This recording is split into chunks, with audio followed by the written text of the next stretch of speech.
We are your home theater and AV questions answered. This is AVRant.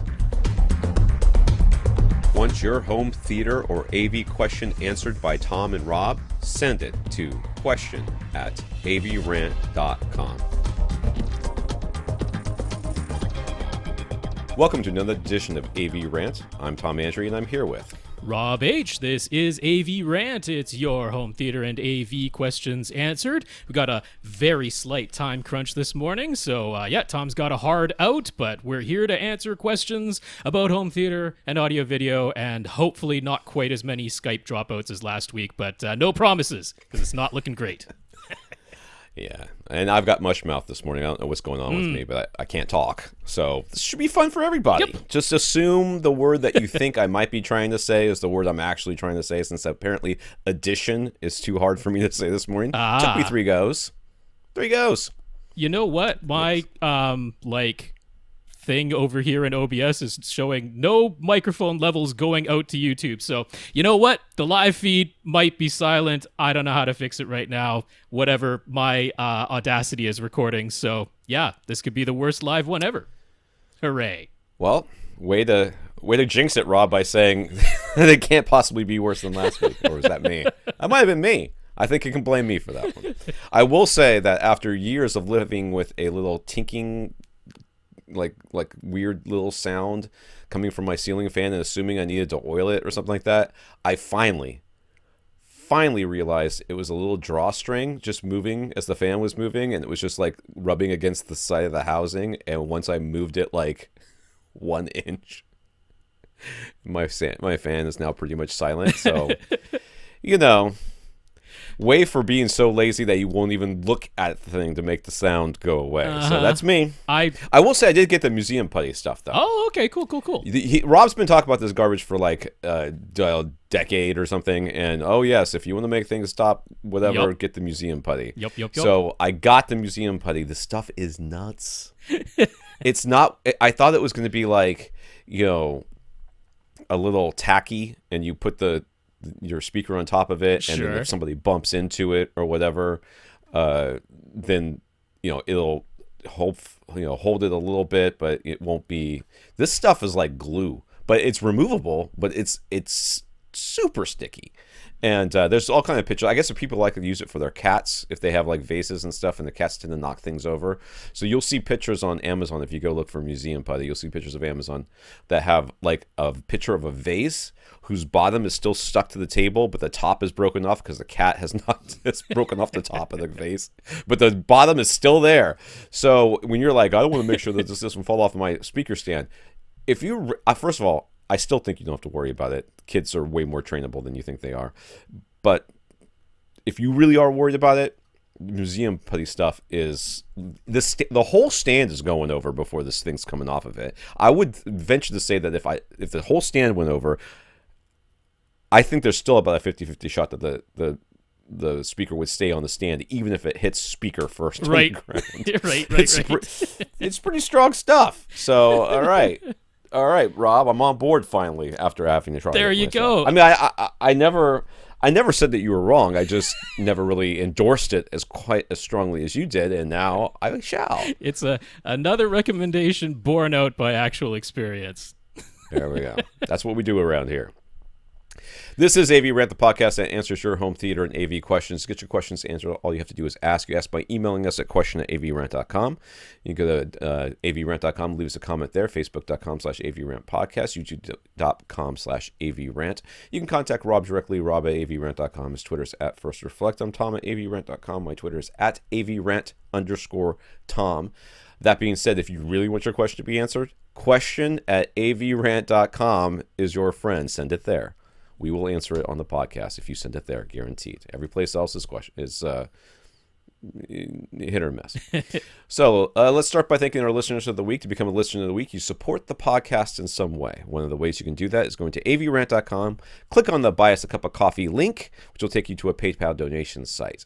You can use your PayPal account or a credit card and send some money to us through them. So we want to thank Brandon for doing that this week. Thank you very much, Brandon. Yes, for sure, Brandon. The PayPal donation is very much appreciated. Thank you so much.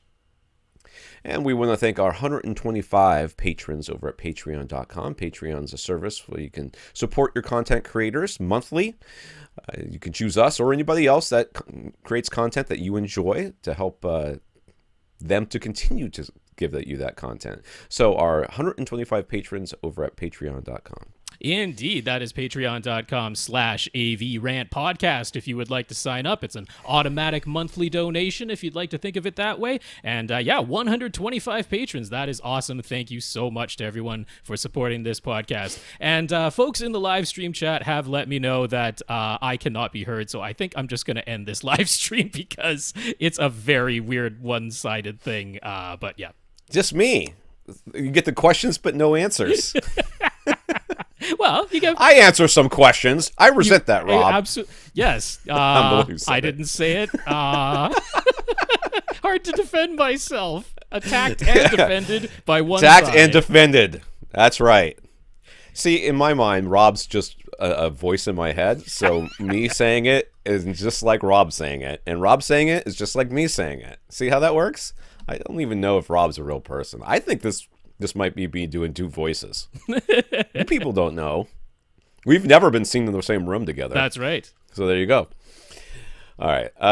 Let's thank some other listeners of the week. If you can't support us financially, just tell us what you did, and we will thank you. So Corey, back in February, the amp that in Corey's SVS PC12 NSD, which is a cylinder sub from SVS that is like 2 generations ago.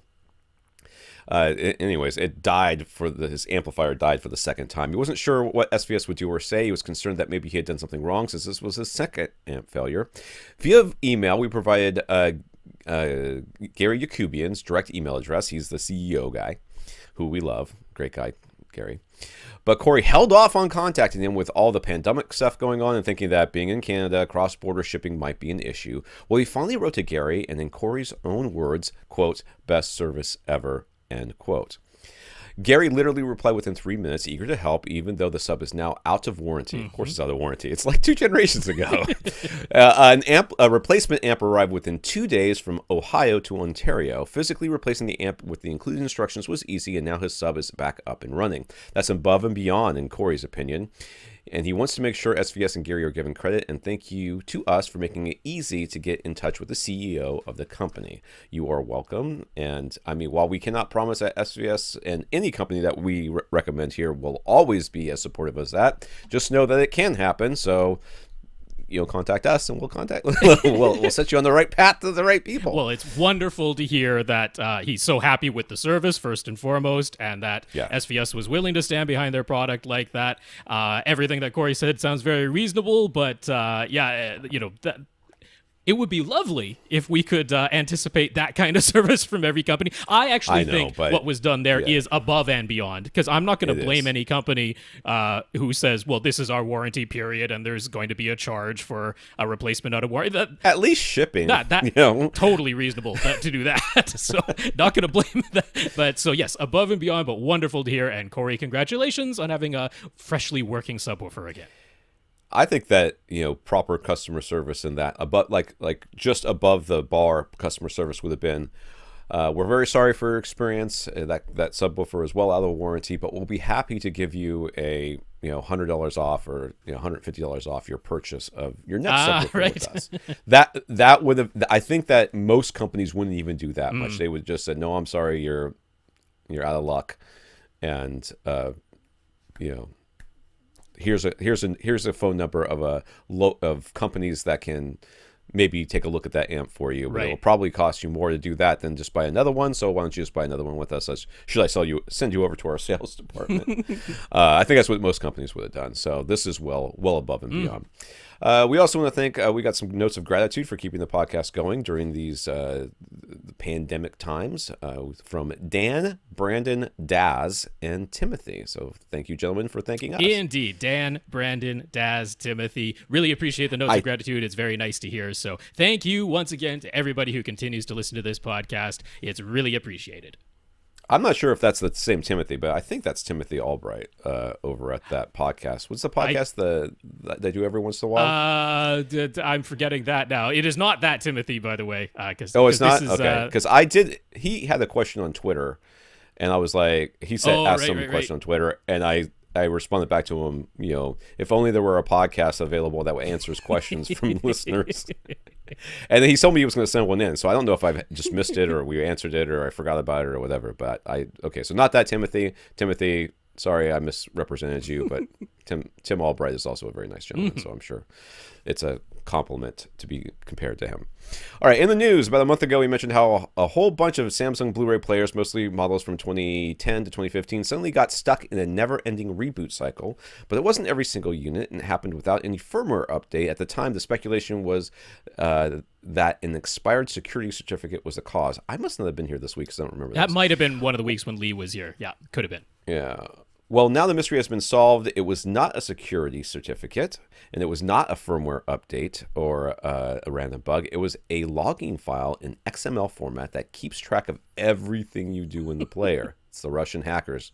If your Samsung Blu-ray player was connected to the internet and you had ever agreed to their terms, which was necessary if you wanted to use, say, Netflix, then this logging file was regularly sending data to Samsung, and at some point it got corrupted, which caused this never-ending reboot. There is no fix. Thank you. Thank you for all your data. We have bricked your player. All you can do is physically ship your bricked player back to Samsung, and they'll send a replacement. Let me see if I got this straight. Your spy box broke on me. So you want me to send it in so you can send me a new unbroken spy box? Well, to be clear, this is anything that you have that is connected to the internet is logging what you do. This is not just Samsung, that's for sure. If you go and get a different brand of Blu-ray player, it's not as though it's not going to be doing the same darn exact same thing. But yeah, there was all this worry about expiring SSL certificates because we were coming up to the 25-year period from where they started, that anything that was created 25 years ago will be expiring very, very soon. So this is not something to sweep completely under the rug and forget about and say, oh, clearly security certificates aren't anything to worry about. Nope, still got to keep an eye on them. But in this case, they found that it was actually this logging file. Right. So about Big Brother watching us, can we have a short conversation about that? I know there's a lot of people out there who are extremely concerned about their data and people watching them, and you know companies logging what they're doing and stuff like that. And I understand that. I do understand that on the face of it. This sort of makes me uncomfortable to know that companies or whatever. First of all, there's just no amount of you trying to go off the grid that's going to stop this from happening. I mean, unless you're going to go all cash, only get paid in cash, and never walk by a camera. It's never, you have to live in a cave someplace. And second, I get irritated when Big Brother is just like not considerate enough to do the things that Big Brother should be doing if they are in fact watching my every move. Every time I go into a store, my Amazon Alexa app should be, or the Echo app or whatever it is, should be available. It should, like, my phone say, hey, do you want to open this up? Because it's got your shopping list on it, right? Well, it does that. I'm like, great. Almost every time I go into a store, it does that, and that's great. But then I go into Sam's, which is, it's got its own app for paying for things. I have not physically paid for anything at Sam's since that app came out. I think maybe once or twice because I had issues with the app or something like that. And ever since then, I'm like, why does it not suggest this app? Right? I'm like, I'm using it. You know where I am. You have my location data. I know that I told Google, oh yeah, track me. I don't care. That way, if I forgot where I went someday, like it'll ask me, you went someplace here. What was this? I'm like, oh yeah, I went to the store. Oh, okay, thank you, Tom, for helping us track you. And I'm like, why will you not suggest this app to me? So I'm on the other side of it, I guess. It does make me a little bit uncomfortable when I start, I start searching for, tiles or something like that for the floor, and suddenly all my entire Facebook feed is full of recommendations for kitchen remodeling, or when I was freaking out about masks, and there was nothing but masks on Facebook. But that feels a little bit intrusive. But overall, I think I don't really care that much. Hard to pick and choose that way. Yeah. So I'm sorry that people get really bent out of shape, but I do not. All right. Microsoft has officially ceased production of the Xbox One X. And the Xbox One SAD? What's SAD? It's the Xbox One S All Digital Edition. The one that didn't have a disk drive. Well, it has... We had one of those? There was an That happened? Yeah, there was an Xbox One S where they removed the physical disk drive, so it was the All Digital Edition. I completely missed that. I missed that one, the SAD one, yeah. Interestingly, the Xbox One S with the disk drive still remains in production. Microsoft has also stopped selling 12-month Xbox Live Gold subscriptions. I did hear about this. You can only buy 1 or 3 month options. Now the goal seems to be to prod Xbox owners into getting Xbox Game Pass Ultimate X lowercase I, which costs $15 a month versus $5 a month for 1 year of Live Gold. They announced that xCloud game streaming will now be included in the Game Pass Ultimate starting in September. Man, the money grabs, dude. I mean, I do have to say, Game Pass Ultimate is a very good deal because all first-party games are available on that service. You don't pay anything extra. It's just the subscription fee, and all first-party games are right there on launch day. You just get to play them. And then there's a collection of 150 or so other games on there as well that you just get to play as part of the subscription. And now they're going to be adding xCloud to it, which means that a whole bunch of backwards compatible games are going to be available via game streaming. So it's not that there's no value there. You could quite literally never purchase another game, which I don't know, maybe that's their goal, is they don't want you to buy games and actually own them. They just want you to forever lease them from Xbox, so that if you ever stop paying your subscription, any of the games that you enjoyed go away, and you have to continue that subscription to get them back. So yes, they do want to lock forever. Yeah, it's very hard. My kids are, they're kids and they're boys and they want to play video games and stuff like that, and so. My oldest son is 16 and he's not super social. I mean, he's fine when he's out with friends and stuff, but obviously that's not happening right now. So he tends not to do much. So we tried for his birthday, which was this couple of weeks ago, to get him a video game that he could play with his friends. So we know he has a friend that's down the street, and his friend plays 2 games, and one's Rainbow Six Siege or something like that, and the other one was... It wasn't Overwatch, but it was one like that. Fortnite? It was something else. It wasn't Fortnite. I would remember Fortnite, but it was something else, and I can't remember what it is right now. And I'm looking at these games. I'm like, they're just season passes and lots of loot boxes and everything else. I'm like, I'm not paying for this. I don't want him to get into this game and decide that he wants to start spending money on it, because he doesn't have any money. He doesn't have a job. He certainly shouldn't be spending anything on this. And my 10-year-old plays Roblox, and which is nothing but it's just a grindy money grab. Yes. That's all it is. And he gets, he's now asking for Roblox bucks for his birthday, which is this week. And I'm like, dude, you just, it's virtual stuff that you're going to throw money in and never see it again. And so I'm encouraging my kids. So we bought Terraria, which is a game that you can play online with friends if you do a Discord thing with it. And, I have a bunch of other roguelike games that we play that are, standalone. You don't have to buy. There's nothing else to buy once you get it. And it's very hard, as a parent to the fact that I know what these games are and that I'll do the research. There's a lot of parents out there that they either don't want to or don't have the time or energy to sit there and try to understand what Fortnite is. And all they know is it's popular and everybody's playing it and it's free. They're like, great, it's free. Yeah. Except it's totally not free. And it's for all the stuff it's no that you- mistake or coincidence. It is engineered to get people in Yes. there and get them worried about, okay, what does everyone else I know have? I have to have it too. Right. It is, and that's not like a byproduct of it. It's specifically No. designed to make you feel that way. So It is engineered, to psychologically manipulate you into spending money, into feeling inadequate. You look around at people that have skins, and you have a stock skin.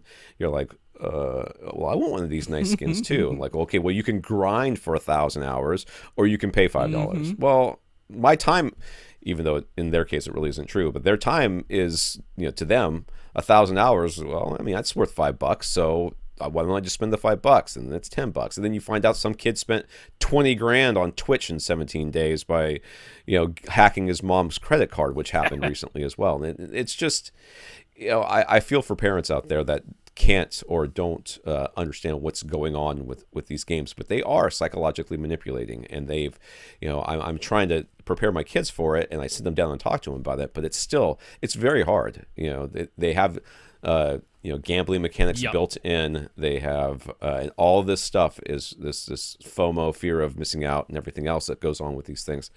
It's not fair, and they're not psychologically prepared to deal with it. And as a parent, it's very hard to convince them that while all their friends are doing it, and they seem to be fine, it's a slippery slope that once you get stuck going in there, you can very quickly find out, well, now I've spent all this money on this game and I'm invested in it. My friends have started to play a different game, but I don't want to leave all that behind, and it just goes away. In a way, it's like a good teaching opportunity, because real life gambling, of course, is out there, and people's entire lives can be ruined by it. And this is kind of a way to get into that whole addictive side of life that you got to be wary of. Yeah.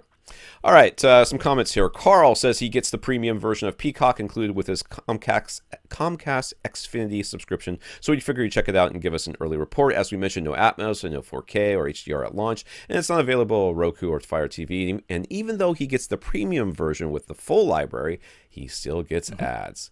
He'd have to pay an additional $5 for the no ads version. It's a $10 addition for the no ads version if you're subscribing directly to the Peacock. Rob said how he typically recommends the Apple TV 4K for streaming services, since that device tends to get the highest quality audio and video at launch, and it supports automatic frame rate for switching on a hardware level, but not the Peacock.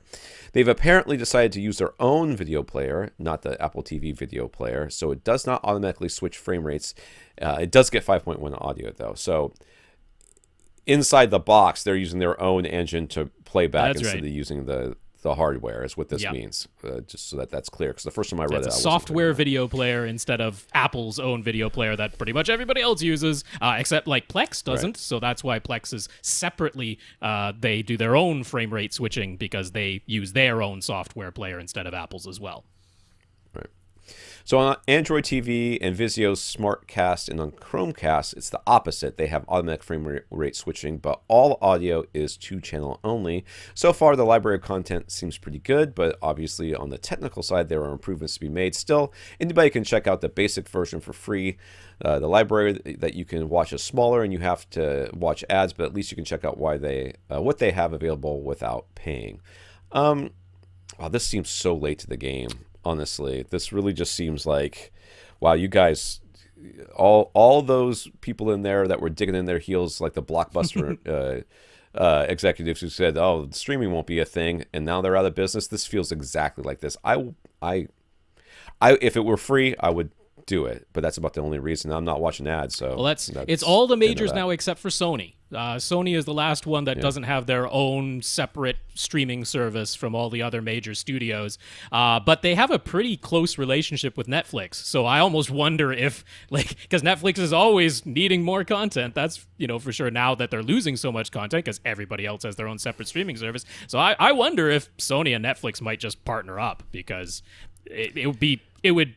I mean, the infrastructure obviously is there on the Netflix side, and Sony and them are already quite chummy, so that might be easier for Sony instead of booting up their own. I see this is like the perfect storm for rolling out a streaming service, because so many people are still, stuck at home. And once schools start and they force kids to be in close proximity to each other again, and 2 weeks later we start having outbreaks, people are going to be quarantined again. In my expectation here, this is a perfect time to put out a streaming service. But I think what we're going to find, I don't know about anybody else, but I am not paying for any more streaming services. I've got four. What do I got? Netflix, Hulu, Amazon Prime, and Disney Plus. I got 4. I'm not getting another one. So I think many of us are maxed out as far as what we're willing to pay and what we're willing to put up with. And these are going to flounder and eventually get absorbed by other ones. So you may see Peacock get, partner up with Hulu, partner up with Netflix. And, now it's FX on Hulu. They'll advertise it that way, or FX. Well, that actually is the case. That's a Fox-owned thing, and Hulu is Disney, and Fox is Disney. So it would be on Hulu. Yeah. So you'll see stuff like that happen too, I think. Jackson wanted to correct Rob. Ooh, good job. About what Rob said about household electrical service last week. Jackson works in construction, and 200 amp panels are the norm, at least in the U.S., with 400 amp panels becoming quite common these days. 100 amp panels were common for smaller houses that were built more than 30 years ago, though. So, yeah, I believe you. I was doing it based on speculation of a fellow had a ground loop, and I'm like, why would you have a ground loop in a modern house? And I was thinking maybe it was an addition where the grounding of the new part of the panel wasn't grounded to the same place. Still could be the case. I don't know. Maybe his house is older than 30 years. There are houses out there that are, but in any case, mine is. It's good to know that's the norm now. Yeah, cool. Thank you, Jackson. All right. Matt.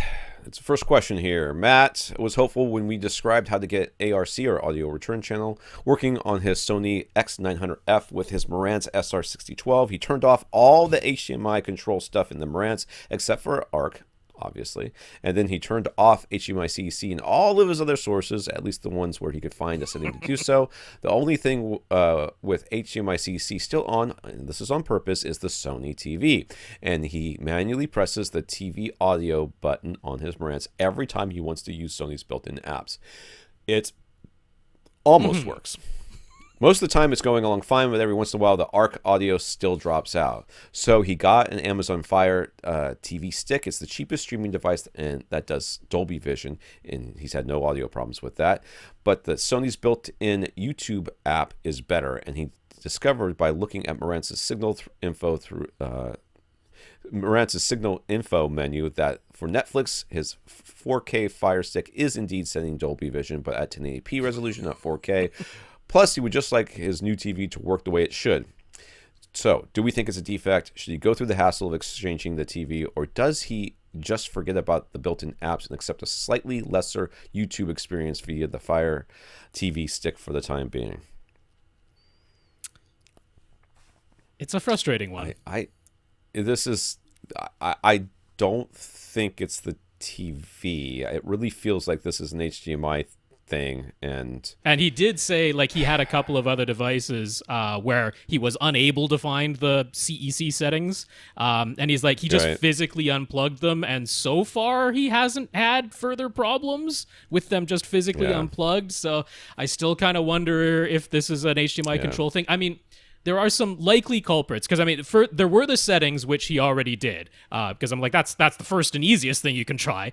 Now this could literally be an HDMI cable issue, because sometimes it's just you got a slightly loose connector in there, or something's been hanging down just from gravity, nothing you did, and it just bends the cable enough. It could be. So trying a different HDMI cable is not out of the question, and they're pretty cheap, and that's pretty easy as long as it's not a super long one. Right. The other thing is, I have had the issues with my parents' Marantz and one with my own Marantz, where if you have Wi-Fi and Bluetooth turned on, in the case of my parents' one, for some reason with the Wi-Fi and Bluetooth in the Marantz activated, it would just randomly go to the internet radio sometimes. Right. We talked about which, that. I have no idea why, but after turning Wi-Fi off in their Marantz, it never did that again, and they never had any audio dropouts again. I had one instance where the physical knob on the front of my Marantz, the input knob, it had managed to get in between two little clicks, because there's kind of little clicks in the knob, and I never used that. I always used the remote to change, so it was not like I was ever checking, but I was like, why am I always like falling out of my listening mode or falling out of my input? And turned out like the knob was like halfway between two clicks, so spin the input knob, making sure it's in one of the indentations there. Those are easy things to check, but other than that, I'm like, I'm not really sure here. But I mean, those are all things that could still be checked.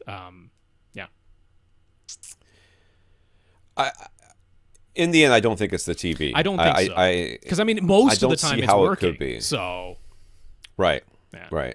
It does feel like this is very much an HDMI CEC switching from one thing to another, arbitrarily, and that's annoying. But it is one of these things where like you have a lot of devices. Yeah. And you don't know, I mean, it would behoove you to just sit down with each device and do the big Google search and try to find the HDMI CEC. There really should be a way on things like a Chromecast and that. There should be a way to turn off HDMI CEC. Yeah. Right.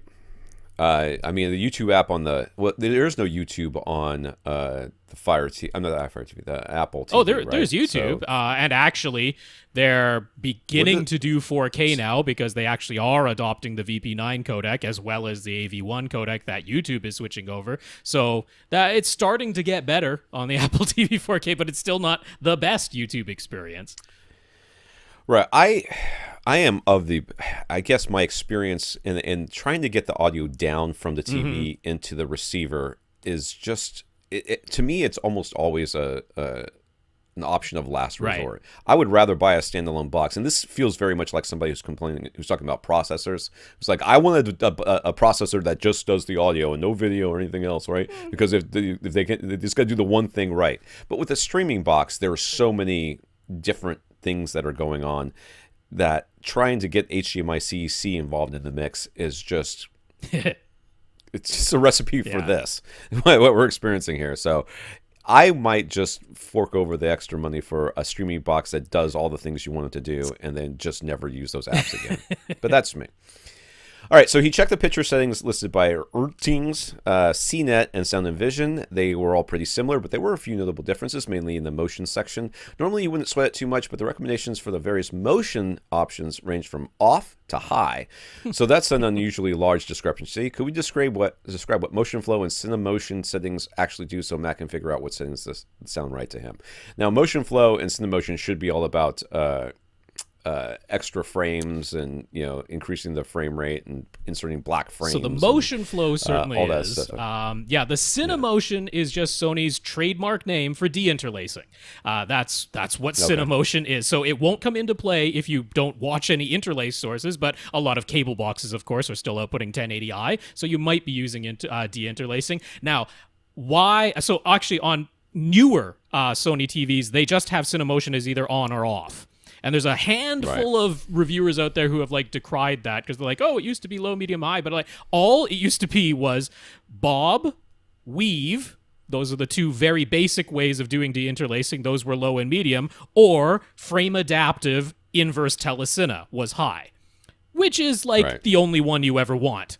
So the recommendation of either off or high is absolutely correct, and it basically it should be high. The only instance where you wouldn't want to put it on high is if you're inputting a PC that is somehow outputting an interlace signal, which I'm like, wow, is that a rare scenario? Because when is your computer outputting interlaced unless you're like specifically testing something? So pretty much in my opinion, CineMotion should always be set to high because that is proper inverse telecine that gets you back the proper cadence of things. Now, MotionFlow on the X900F, the way Sony does their frame interpolation, soap opera effect stuff is a little bit different because on like LG separates the adding of frames between low frame rate content and high frame rate content. They give you two individual sliders. So like LG calls de-judder is just for low frame rate content, and they call de-blur is just for high frame rate content, like 60 frames per second content. Sony doesn't separate those two things. You just have the choice of adding smoothing or not adding smoothing. So I would pretty much always have that at 0 because any sign of adding smoothing to me, I can't stand. Now, Sony's, by all accounts, is a little bit better than most in not being too bad at adding soap opera effect. Some people are okay with it set at 1 or even 2, but not me. I like it at 0. But they have a clearness slider. And on the X900F in particular, you might actually very much want to put the clearness slider to 1 because they did a thing called X-Motion Clarity, which is instead of inserting black frames in the entire screen, they only do it where there's images moving on the screen. They use the full array local dimming to only insert black frames where something is moving on the screen, and it actually does a very good job. And if you set the clarity slider to 1, it activates that without blanking the whole screen and giving you flicker. So I would always set the MotionFlow to custom because that's the only way that you can get to this particular set of settings, with the smoothness set to 0 and the clarity set to 1. And then CineMotion, I'd leave it high. For the other settings, like they recommended different picture modes, if you are not getting this professionally calibrated, then just put it in Cinema Pro. Because the ones that are recommending custom, Sony and the X900F had a weird thing where the adjustments of like the actual color controls, the grayscale controls, which you would only do if you're measuring with a light meter and doing a full professional calibration, where it like in custom, it moved the amounts of the colors a little bit differently than in the other picture modes. So that's why the ones who were doing a full calibration as part of their review did the custom mode. But if you're just doing out of the box, Cinema Pro is the closest. And then the gamma settings are different because Artings always targets a 2.2 gamma, and David Katzenmeier over at CNET always targets a 2.4 gamma. So David Katzenmeier had the gamma set to -2, which gives you a 2.4 gamma, whereas Artings had the gamma set at 0, which gives you a 2.2 gamma. There's not really a right or wrong. I actually kind of lean towards Artings these days because all television is mastered to 2.2 gamma, and if you are in anything other than a pitch black room, 2.2 is going to look very nice for movies as well because the shadows won't all just get crushed into black. So that's about that. So one thing that we should often say, and I don't think we say it enough, is it's not wrong for you to disagree with our settings when it comes to the soap opera. Oh yeah, if you really like it. So when we say set it to this, I would take that as a baseline. Like this is correct. Like when somebody comes in and says, I want more bass, and then we start talking about how to set everything up properly, and then they come back and say, yeah, but I still want more bass. It's at that point, once you've set everything up properly, that you can start boosting things to your preference. So if you find that the soap opera effect is something that you either don't mind or that you find enjoyable or that you just want to try out, feel free to adjust these sliders however you want. But what Rob is telling you is what gives, in our opinion, since Rob is actually in my head, are the most correct settings, the most enjoyable settings that will introduce the least amount of external noise or external showing it to you as accurate to the signal as possible. That's where I'm starting as a baseline. So he says, and for HDR10 and Dolby Vision, nobody seems to have different settings to recommend, and yet all the controls are still available. Should anything be adjusted from default? On Sony's, no, because Sony doesn't give you independent settings when it's HDR or Dolby Vision versus standard dynamic range. If you were to change, say, the grayscale or color setting or change the gamma setting or something like that in any given picture mode, whether it's while it's playing in HDR or Dolby Vision or SDR, it's going to apply to all dynamic ranges. So it doesn't go into a separate picture mode for HDR or for Dolby Vision. So basically, once you have it accurate in standard dynamic range, you should leave it alone because it'll automatically kick itself into the higher brightness for HDR. But the color and everything like that should stay where it is. So lastly, he's mostly fine with the suggestion to use just one picture mode for everything. But in the case of his dish dish hopper, there are lots of artifacts and banding in the image, and some of Sony's noise reduction and smooth gradation settings actually seem to help. So can he just copy all of his other picture settings to another picture mode, but have the noise reduction stuff turned on just for his dish hopper, or do other settings like color and gamma, etc., always look different in other picture modes no matter what you do? You should be able to go into the custom. This would be a good time to use your custom mode and just copy everything over from whatever the other mode is. That's exactly right. And then make this change. And I mean, this is a perfect example where you're like, this one signal is just not great, you know, and it could be like your VHS, sure. right? Like, I've decided I still want to have my VHS player. Well, your VHS player is probably going to need a slightly different settings than everything else that you're doing with your, you know, Ultra HD Blu-ray player. And I would not be surprised if you decided to add some mosquito noise control and a bunch of other stuff to it that you wouldn't necessarily need or want in right. a high def signal. So absolutely, I would use the custom mode. I completely agree. All right, Gurinder. Having now replaced the amp that blew in one of his PB13 Ultra subs right when he was in the middle of running oodles of bass sweeps, so we can blame Rob for that one, Gurinder has completed his multitude of measurements. His focus is on his 3 primary seats. He started with the bass frequency response and decay times with both subs at the back of his room, which is what he's been using up until now. For some reason, the data for his left seat wasn't present, so I don't know what that means, but whatever. Because the graph only has 2 lines, not 3 for three different seats, so it's what we can look at. 10 to 200 hertz, 750 milliseconds for the waterfall graphs. All right, so we're looking at it. Big boost at around 18, maybe, I'm guessing. Below 20. Big dip at 24, 3, somewhere in there, yep. Yeah. Pretty flat out to 50 or 50, I can't really see. And then it starts to trail downwards. A little bit, yep. But at least between the main seat and the right seat, very uniform. Very, very uniform. Yes, it is very uniform. Yeah. And the waterfall graphs are pretty what you would expect. More decay, longer decay times in the lower bass, much less in the higher bass there. Okay? That's right. And whatever. Okay, then he moved one sub to the front of his room between his center and front right speaker while leaving the other sub in the rear left corner. Keep in mind that his room was not an enclosed rectangle. It is open to the rest of his basement. On the left side at the front, without doing anything other than physically moving the sub, he got the following frequency response. So now he's got 3 lines. We have the 3 seats. So the graphs look quite similar, except that there's a much lower volume at one seat than it is. I'm not sure if that were a measurement error. In this graph, I didn't visually offset them from the Room EQ Wizard data. This is how it came in. So I'm not exactly sure. I mean, the overall shape is certainly not dramatically different.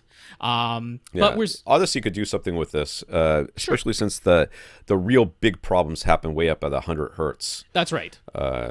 And that would be outside of the range where the subs would be playing. But we're not seeing response, at least, this is 3 seats. We don't know if the left seat from when both subs were at the back of the room was anomalous compared to the other 2. We don't know because we just don't have that data. Right. But yeah, this isn't looking tremendously better than what it looked like when both seats were at both subs were at the back of the room. It's not like some giant improvement from just physically having moved the sub. Right. So by physically rotating the sub at the front of the room, he discovered that he could get even better uniformity and linearity, so he decided to start the arduous task of playing with phase. He ultimately wound up with the phase of his front sub at exactly 90 degrees, and now we have 3 lines that are basically on top of each other all the way out until...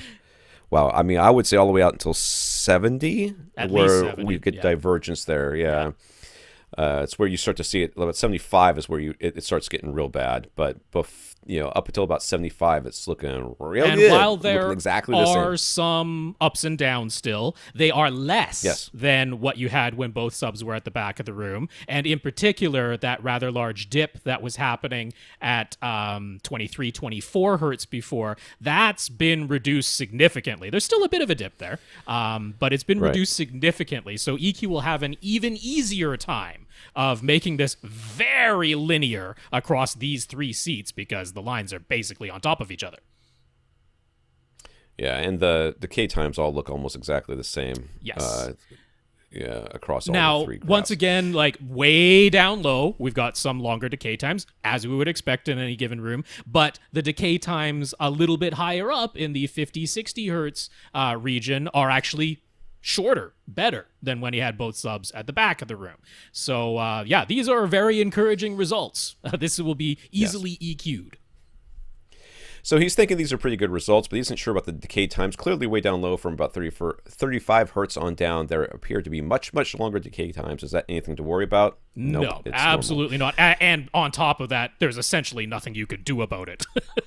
Yeah, well, rather than like 3 feet of insulation on every wall the entire time, and a coax chamber. But let's also focus on the fact that, like, in the, say, 30 hertz region, where there's a slightly longer decay time showing in this waterfall graph, that decay is down at like 60, 65 dB compared to the impulse that was being set at 85 dB was actually playing back at like 95. So this is like 30 decibels quieter at about 200 milliseconds or 300 milliseconds into the signal.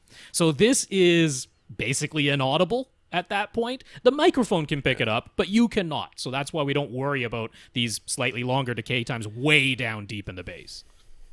He asks, is there anything in these measurements that indicates he should be doing anything further as far as subwoofer setup goes? Well, run Odyssey. That's about it. That's what I would do now. No, this looks really good. So if you're seeing if you're not seeing these graphs, this is a really good time for you guys to go to the, I don't know, you using Flickr still? Yep, still Flickr. To post the pictures. Yep. So look in the show notes, or if you're not watching the YouTube video, go check out these graphs. So what you see is the first couple of graphs are actually not bad. I mean, they're not terrible. I've seen much worse. Yeah. You know, the lines are going generally in the same direction. So the EQ could do something with this, but by careful placement, playing with the phase knob, and doing some measurements, he got these lines on top of each other. So what does that mean? That means that Odyssey can more aggressively treat the problems in the room, because by treating the problem with one area, it doesn't affect or make a negative result in another area. So it can more aggressively bring down those peaks, which is basically what it's going to do. It's going to, I mean, if it does it properly, it's not going to try to boost up too much the troughs. It's going to bring those peaks down to those troughs so that you can overall turn the entire volume up. So what happens with the troughs? We've talked about that a number of times. Cancellations in the room, right? The sounds are bouncing around. If it's a really deep trough. Yeah. There's some sort of cancellation going there. Or in the case of what we're looking at here, it could be that the trough is actually no cancellation, nothing, and the peaks are additive, and that those are room modes that are causing the volume to be much louder. Certainly in those cases. The one that's below 20 hertz, that would be the case where that could get lowered by the equalization. So if you were to level match your subwoofers in here with the SPL meter, right? You would level match them, and the SPL meter would read these high troughs, and that's where your volume would be set, along this area. Maybe not all the way up there, but, much too high for the rest of it, so that those lower volumes of the stuff that's not in these big peaks is somehow really, really quiet. So by Odyssey knocking down these peaks to a more normal level, you're overall able to raise the volume of your speaker.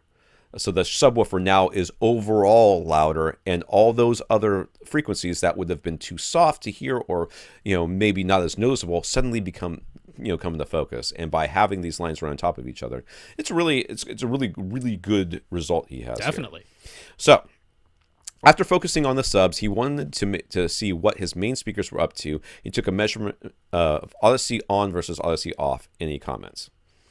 So here I have visually separated them. I mean, they aren't these wildly different sound pressure levels. This has been offset visually so that we can kind of see it instead of it being a red and a green squiggle on top of each other and difficult to separate visually. So don't worry about the volume level that's being shown. That's just a graphing thing. Right. So we're looking at, and I wonder what did he say what his smoothing was on this? I put in the smoothing there at 1/48th per octave. Yeah. Okay, so very little smoothing. I mean, it looks too hard to see if you don't put any smoothing whatsoever. Yeah. So overall, what does this look like? Seeing on versus which one's on? Off. So red? Off is red, off? On is green. And I mean, thankfully, what I'm noticing most is that it's the bass. Below 500 hertz is where Odyssey has done the most here, and it has largely made it more linear in that below 500 hertz range. Above 500 hertz, it hasn't done a ton. There's actually some smoothing that Odyssey has done up to about 1 kilohertz. But above that, the graphs are almost identical and could easily be attributed to just a slightly different microphone placement or just running it at slightly different times and getting a little bit different results. So what's nice about this type of result is that in the areas where EQ is most effective, that's where we're seeing some effect has been done from mainly below 500 hertz and then a little bit up to 1 kilohertz. And then what you might call the character of your speakers, which is all the harmonics, which is the stuff above 2 kilohertz, has largely been left untouched. So, if you had a certain speaker where you just love the character of that speaker, Odyssey is not going to take that away from you because it is too difficult to equalize across multiple seats at high frequencies. You're just going to have some that are up and some that are down, so it largely doesn't touch it. I think this is a very nice result. Yeah, you're definitely seeing a lot more linearity in the bass below, was that 100 hertz? It's like dramatic. Below 200 there, that's where it's really... 200, okay, yeah. Above that, the graphs start looking... You're like, oh, I can see a difference, and there is a difference, but it's not quite as dramatic. And this is exactly what we want to see. So finally, we talked about how seeing a waterfall graph of the upper mid-range and treble could show whether adding diffusion would be helpful.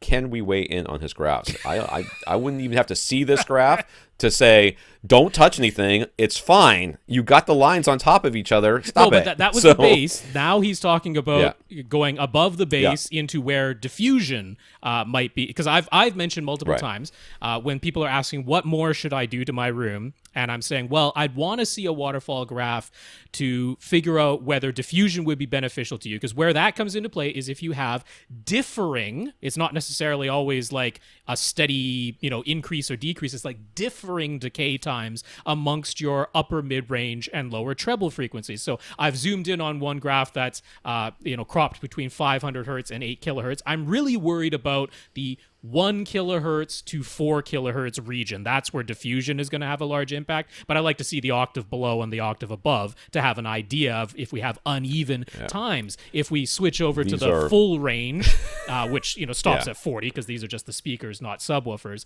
It's like, wow, your decay times are really, really even across your mid-range and treble. You do not need additional diffusion in your room.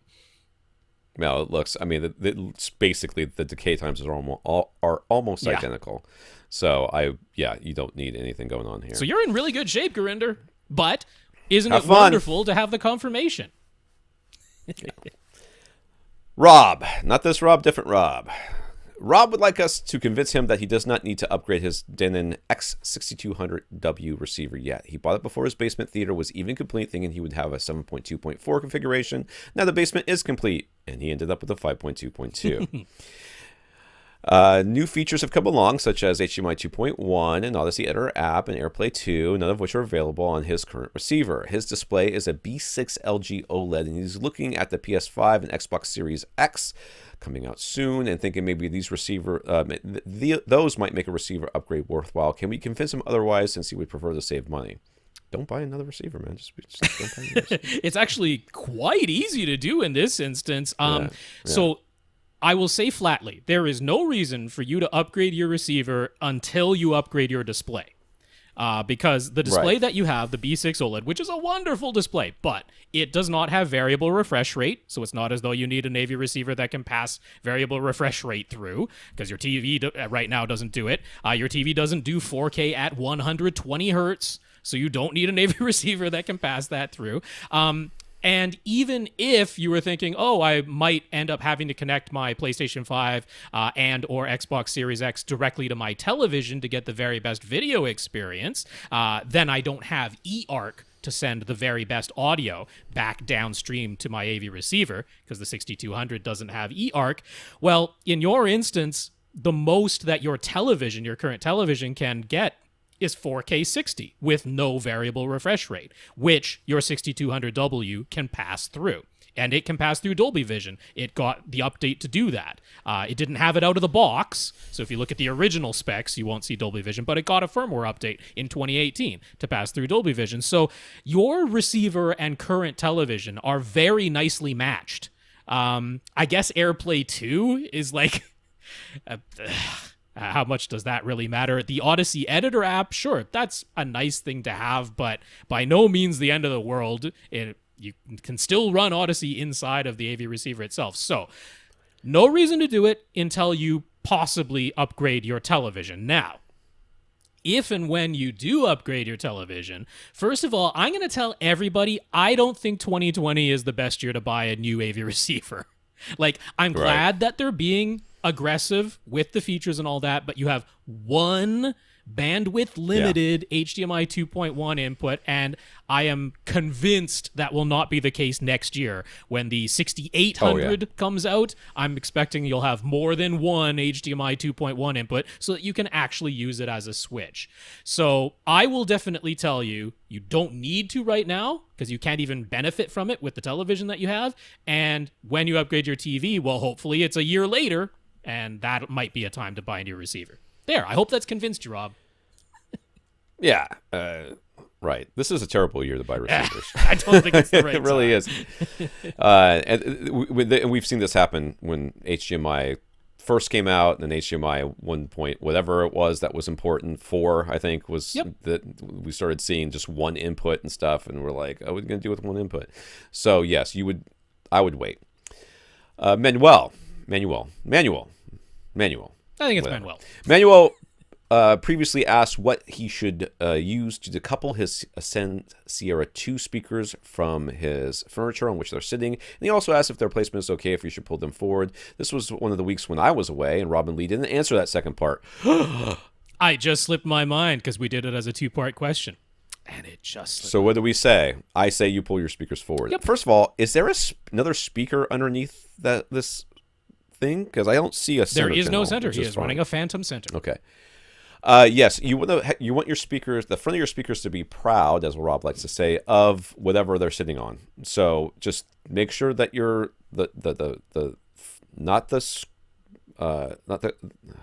speaker grill, but the actual speaker itself is in line or in front of the actual edge of your furniture, and then you'll be fine. Which, in the image that he sent, it's not a tremendous distance of bringing it forward. So, yes, bring it forward so the front edge of the speaker is at least even with the front edge of that furniture that they're sitting on. So his surround speakers are about 3 feet behind him. He does not have surround backs. In order to clear a doorway, they are mounted fairly high, about 7 feet, and an angle downward. Is that placement okay? I think that placement is fine. In this room, you don't really have options. Right. On one side, he could have moved a speaker forward and lowered it, but there's no way to match it on the opposite side. So because there's a window or door or something over there. No, I think this is quite a reasonable thing to have done. And in a 5, well, I guess this is a 4-point whatever setup at the moment since he's using a phantom center, but it does make sense to have your surround speakers some distance behind the seats when you do not have surround back. So I think this is very reasonable what you've done here. So he has 4 Ascend HTM200 SEs in hand and would like to install them as on his ceiling as Atmos speakers, but his surrounds are already high up and a ways behind his seats, and he is wondering what type of mount to use since the ones he has on hand would angle them, and he isn't sure if he should get something closer to a flush mount so they will point straight down instead. On his ceiling in front of him, he has a cloud of absorption panels, so the front overhead speakers will go on either side of that cloud if he sticks with the recommended 4.5 of 4 to 5 feet in front and 4 to 5 feet behind. And what do we say about the overhead speaker positioning? And should he use angled mounts that he already owns or get flush mounts? And if so, which ones? This is a tough one. I want to say front heights, rear heights instead of top fronts, top rears. Because I feel like that with your angled brackets and everything else, it would just be a little bit easier to make that make sense. And to be clear, that could still be actually on the ceiling. It's just that it'd be more like maybe 6 or 7 feet in front and maybe 6 feet Yeah. behind, which would give you a little bit more separation between your surrounds and where the rear heights would. In fact, the rear heights in his setup could actually go on the back wall, up next to the That's ceiling. what I was thinking. Yeah, and I might, as opposed to what they actually suggest you do, I might cheat them in a little bit instead of keeping them in line, just to give a little bit more separation from your side surrounds, since your side surrounds are so close. But I could go that way with it. The angles are such that you may be able to put them on that back wall, call them top rears, and then the other ones could go top fronts, but go as far forward as you could. He also has like an L-shaped sectional, so you could actually have the front ones like just in front, as in closer to your screen of the L section of your couch over there, which would be more than, the 4 to 5 feet. Like it'd be about 6 to 7 feet. But yeah, you just call that a front height, use the angled bracket that you have, and everything kind of falls into place for you. So I think that's very reasonable. Yeah, and if you're like, oh, well, I really want them to be placed the way they're supposed to be placed, getting a flush mount is not a terrible expense or a terrible idea. In the case of the HTM 200s, you could even just like get a little bit of hardware to make it yourself very inexpensively, because they have 2 threaded inserts right on the back of the speaker. Right. So like literally just a little metal plate that you do there, like a Z-clip system is really kind of all you need. One that you can secure, of course, since it's on the ceiling. Yeah. But if you have the angled mounts in hand, I actually think this is a good opportunity to use them, as long as you don't mind the look of having a speaker up there that's angled. But he's got this black ceiling, and these are very matte black speakers that'll kind of just blend right in there. So I actually think this all works out swimmingly for you. You're going to be happy, Rob, because I've told my wife I was thinking about paint, because we're doing the rest of the freaking house. So I'm thinking about painting this room gray. She's like, oh, that's a good idea. Nice. So I might be getting a gray theater. Cool. Oh, there we go. I'm not going that super dark gray. You've lost your mind. It doesn't have to be super dark, but it can be neutral. I will have instead of orange, but maybe a gray theater. Brian has upgraded from an Epson 3020 projector to a JVC NX7. That is an upgrade. Every once in a while, he gets an intermittent black screen. It lasts for a few seconds, and it'll happen maybe twice an hour at most. Then the image comes back and looks fine. When it happens, he can hear something adjusting inside the JVC. He's not sure exactly what. Sort of sounds like the lens is refocusing or something, but the image is black, so he can't tell. It seems to happen most often when he's watching Hulu via his Apple TV 4K. It sometimes happens with Netflix as well, and then very rarely when he's playing games on his PS4 Pro. His HDMI cable is 40 feet long, and it is an active HDMI cable, but then he is wondering if maybe his source content is switching between HDR and SDR or dropping in resolution sometimes due to fluctuations in internet connections, maybe.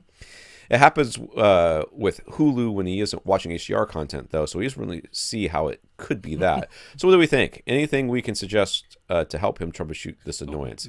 Man, I totally want to blame HDMI CC on this one. That's like the first thing that comes to my mind, and it does, when it reconnects, when it remakes that handshake, your projector and TV sometimes make a clicking sound, which could sound like a lot of things, but to me, I could see how you would say, oh, that's a lens adjustment or something like that. Though, the other things that you've recommended, the 2 things I would look at would HDMI CC settings in everything. Turn them all off if you don't have them already turned off, and I would look at that HDMI cable as maybe being the culprit here. Those would be the 2. I would first adjust all the HDMI CC settings to make sure they're off, and then if it still happened, I would look at that HDMI cable and say, maybe it's not got the bandwidth I think it does, or maybe there's something loose someplace in there or something like that. Those would be the 2 things I would look at. Yeah, I'm betting it's actually the dynamic iris that you're hearing, because when it goes to a full black, you're going to hear the dynamic iris close right down, and then when the signal snaps back in, it's going to open back up again. So I'm betting that's the little kind of whirring sound that you're hearing is just the dynamic iris in there. Now, this really sounds like an HDMI thing. These some little intermittent black frames come in there. It's rare, which means you're obviously right on the cusp of the bandwidth if it's a bandwidth thing. What I would suggest to you, maybe he's already done this, but if not, this is an easy thing to try, and it might solve this issue for you across all your streaming services, which is the Apple TV 4K does give you the option of setting the color output to YCBCR, which is what it should be, but you have the choice of 444 or 420. The Apple TV 4K actually lets you choose a fixed setting for that. That doesn't change with the content, and it defaults to 444. So try setting it to 420, which, don't worry, that's actually how the content is being sent to you. So it's just that the display is turning it into 444 and then RGB, instead of the Apple TV 4K turning it into 444 and sending more bandwidth down your HDMI cable that doesn't actually need to be there. So I would definitely look into just changing that video setting in your Apple TV 4K if you haven't already, and it might clear this up. All right. Because that would be what I was saying about the HDMI cable. Mm-hmm. You know, if you're exceeding the bandwidth, you can either buy a more expensive cable or lower your bandwidth. And this would be lowering the bandwidth. Brian, wait a second. This is the same question. No, We're on to this is the 6. same question. We're on to Buddy. We're on to 6. Okay. Wait, did I read this whole question? Brian? Yep. All right, whatever. Buddies, after Brian... I'm in your head, Tom. I mean, if I'm going to be talking this way, I need to have a cocktail, because clearly, this is the sort of thing you expect with somebody with on his third glass of scotch, and it's 11 a.m. on a Tuesday, and I have not been drinking. So what is wrong with me? Buddy, after Buddy got his Infinity Quantum 5 speakers back from a friend who was downsizing their living situation, he asked us, while I was away, apparently that's when all the questions come in, for a preamp suggestion that included a loudness control like the old Sensui G8000 that you used to have. Rob and Lee suggested a couple of Yamaha options, one with Wipeout, one without, but both with a physical loudness control in the front. But he ignored that and went with a Kenwood 9400 from the 1970s that he was more familiar with. Now he wants to know if there is a tube amp that we would recommend for powering these Infinity speakers from the 80s. Furthermore, he wants to know what we think of Infinity Quantum 5 speakers. He's rebuilt them, gave them to his friend, and now he has them back, and he loves them.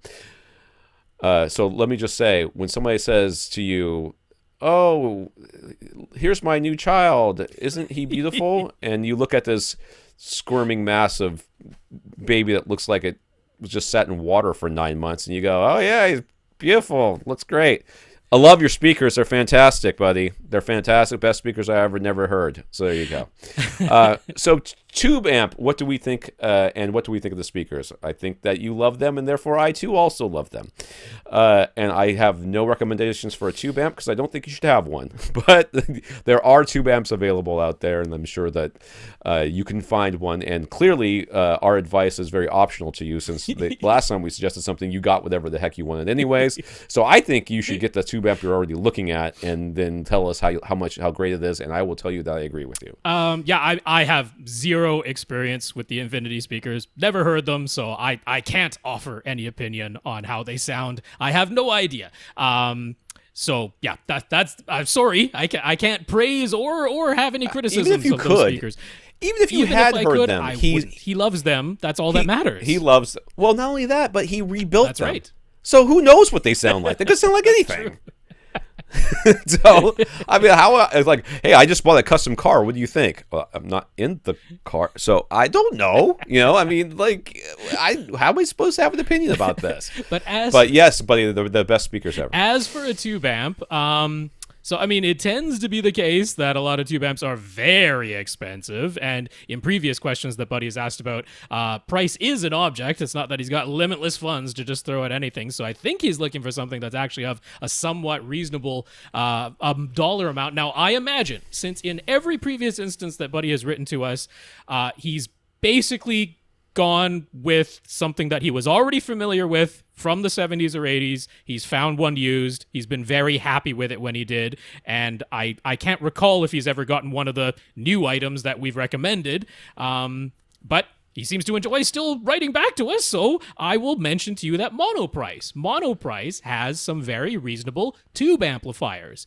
They have one that is a pure tube amplifier. It has no solid state part of the amplification at all in it. It costs $360, which is very reasonable. Now, it is only 10 watts per channel, But that is a That's good indication of what a pure tube amplifier would be. That's actually a really reasonable price for the vacuum tubes that they're using in this model. So yeah, I that's where I would point you. It's a well-engineered unit with high-quality vacuum tubes at a pretty darn reasonable price. All right. Let us know what you got off of AudioGone. Brandon has a 65-inch Sony X900F LCD TV and an Epson 4000 projector. He never uses them at the same time. It's one or the other. He was mostly using an Apple TV 4K with streaming services, but hearing so often about how discs look and sound better, he bought a Panasonic UB820 Ultra HD Blu-ray player. How should he set the HDR Optimizer? Should he have a different setting for the Sony LCD versus his projector? And if so, is there an easy way to switch back and forth? Since the brightness ability of the LCD versus the Epson 4000 projector is going to be so different, I think you are going to have different settings for each one. I don't know that I know of any player that has the ability to switch back and forth between like detect which display it's connected to and automatically well, change. I mean, like your projector, it has like a custom setting and a user settings and stuff like that. Sometimes you can have like 3 or 4 different settings out there, but I don't know any player that does that. I don't even think Oppo players have ever done something along those lines. No, there wouldn't be. I mean, you would have to manually go into the Panasonic player's settings and change the HDR Optimizer setting. It's, in fact, under the display type is where you make that change. But you would have to manually do that if you were going to. That said, you shouldn't really have to, because both of these displays that you have, the Sony X900F LCD TV and the Epson 4000 projector, are set up to tone map 1000 nit content. That's what their tone map is prepared to do. If the content goes above 1000 nits, they will just clip that off.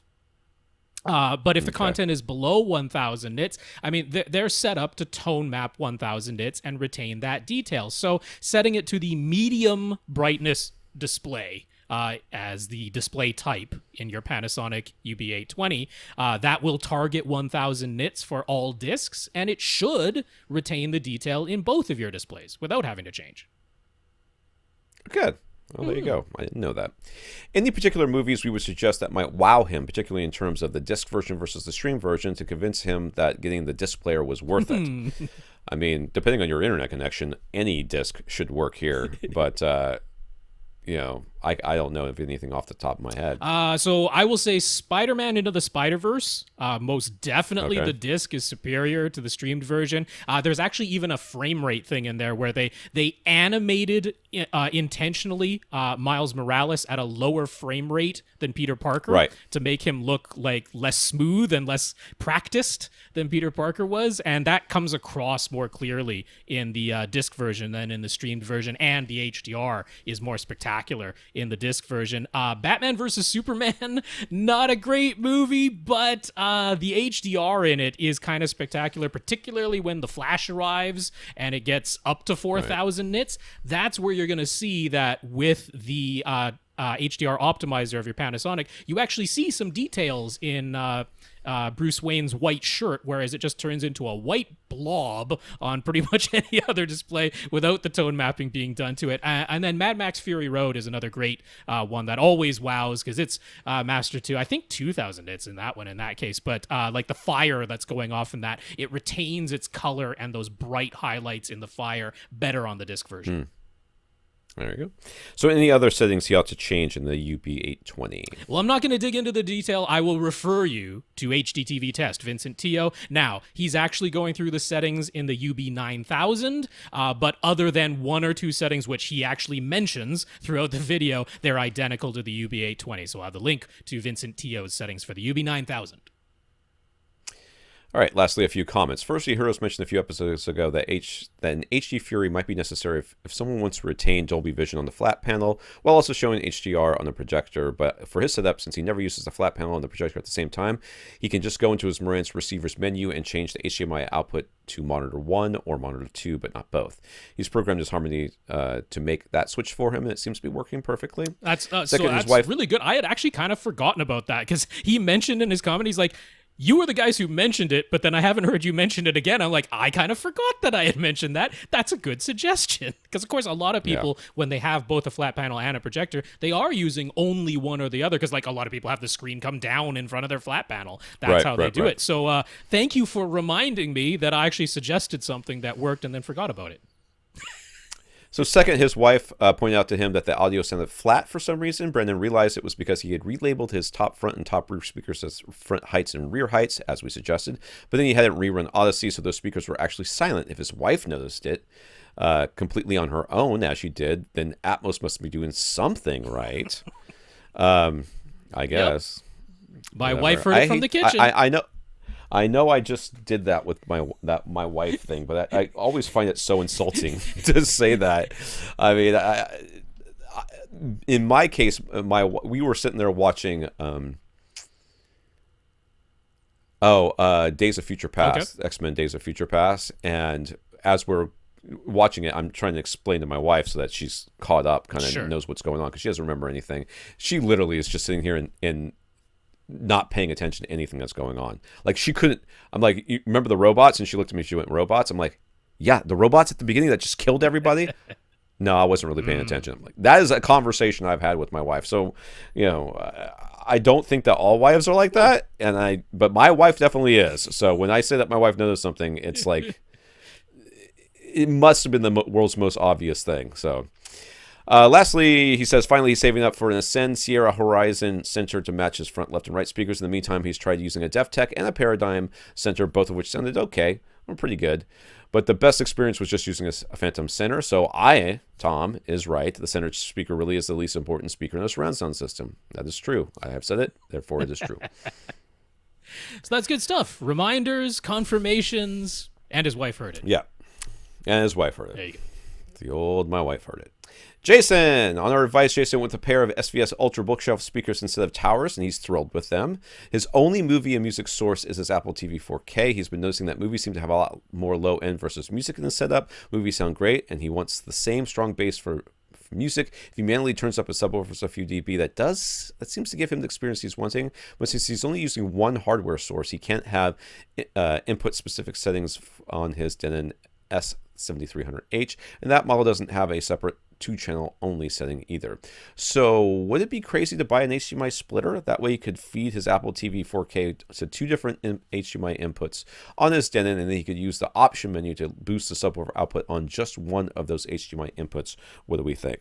I think that's a perfectly reasonable solution. That actually, yeah, I'm not sure I would have thought of that. That's I don't know that I would have either. But that's, there just isn't as much bass in music as there is in movies. I mean, certainly not below 35 hertz. Most music doesn't go below 35 hertz. So if you're talking about the rumble, jiggle your eyeball jelly, you're not going to get that from most music. So, I mean, normally I would have been asking if he has dynamic EQ turned on, because typically we get the reverse response, which is that with dynamic EQ turned on, music bass actually sounds a little bit too loud because it tends to be mastered at a higher volume level than movie bass. So when you turn it down, it's like not as turned down as the movie bass. But no, I mean, this solution is also very reasonable. I think it's a convenience thing, but it's reasonable. There's just a lot of people out there, and including myself, who have grown up in cars where the treble is just masked by all the road noise anyways. So everything ends up sounding much more bassy than it should be, and then you get your people who are boosting the bass up anyways, and because they have 5 subwoofers in there and then 2 tweeters in the entire car. So I think a lot of people's preference for music tends to be on the bass heavy side, and this is a really quite inexpensive and elegant solution for this. So I'd say go for it. I would suggest a Sewell split deck. Because you want to make sure that it's a HDMI splitter that has the full 18 gigabits bandwidth and HDMI 2.0 and HDCP 2.2. You want all that stuff so that you aren't potentially disrupting any of your video side of things. But the Sewell split deck will do that, and I think it's about $35 or $40. So this is not an insane expenditure to have the convenience you want. I like that. Yeah. Dazz, who is apparently previously known as Damien, I don't know that we changing names around here. That's just happening.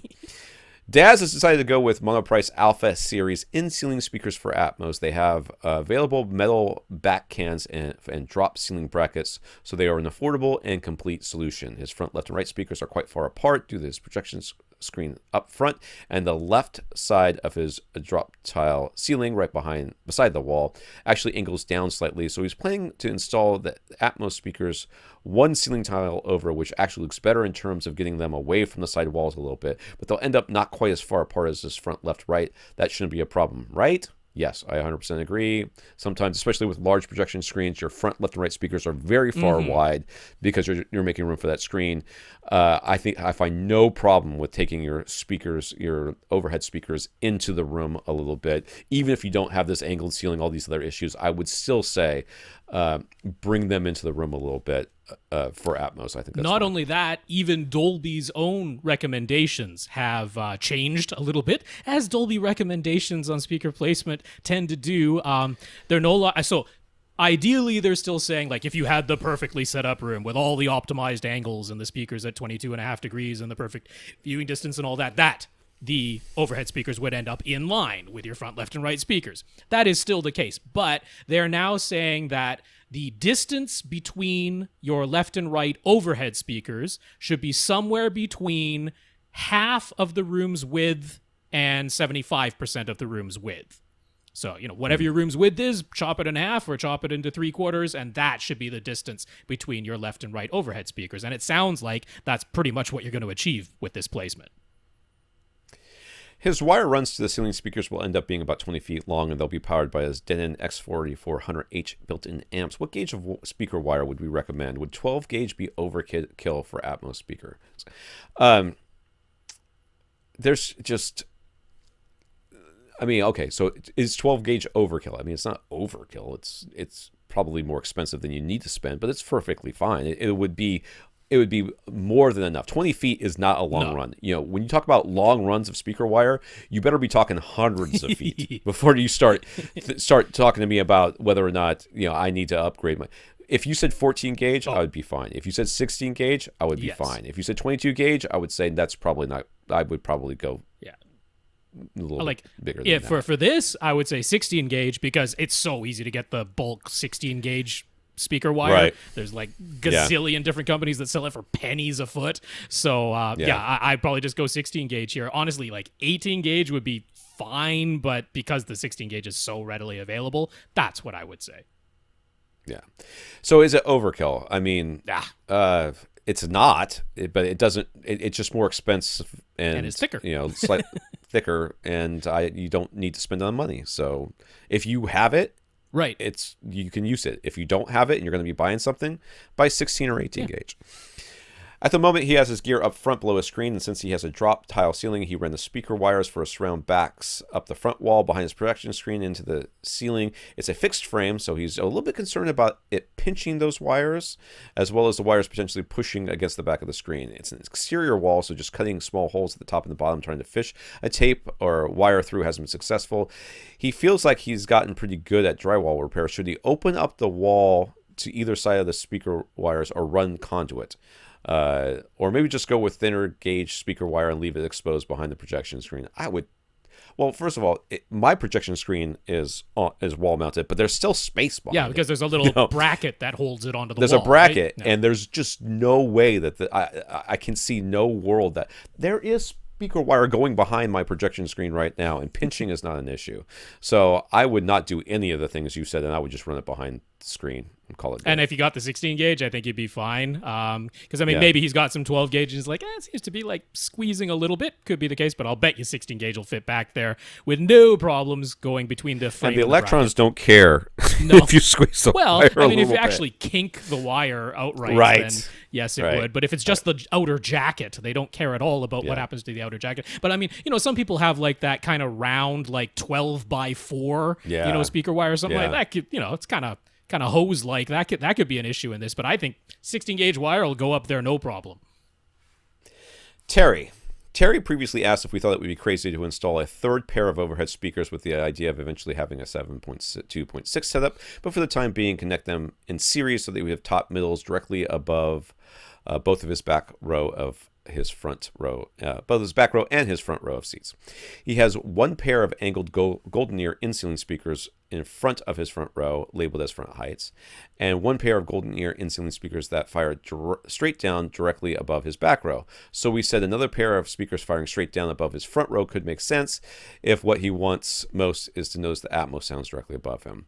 The thing is, GoldenEar in-ceiling speakers are kind of expensive, and we've often said that how we don't think it's necessary for Atmos speakers to have a perfect timbre match. So is there a pair of in-ceiling speakers for around $400 we'd recommend in his particular setup, or does he have to pay the high price for matching GoldenEars? Sell all the GoldenEars and buy something cheaper. Sell the 4 in-ceiling GoldenEars. Sell the 4, and with the 4, with the money that you make from the 4 GoldenEars, you can buy the 6 speakers and dinner. Right. I mean, I'm not super keen on having the 4 GoldenEars that you have and then 2 in between them that are mismatched. Yeah. I'm not super keen on that idea, but yeah, if you were to sell the 4 that you have, and you'll be able to because there's lots of people buying GoldenEar in-ceiling speakers. Now, he still has GoldenEars around the rest of his room.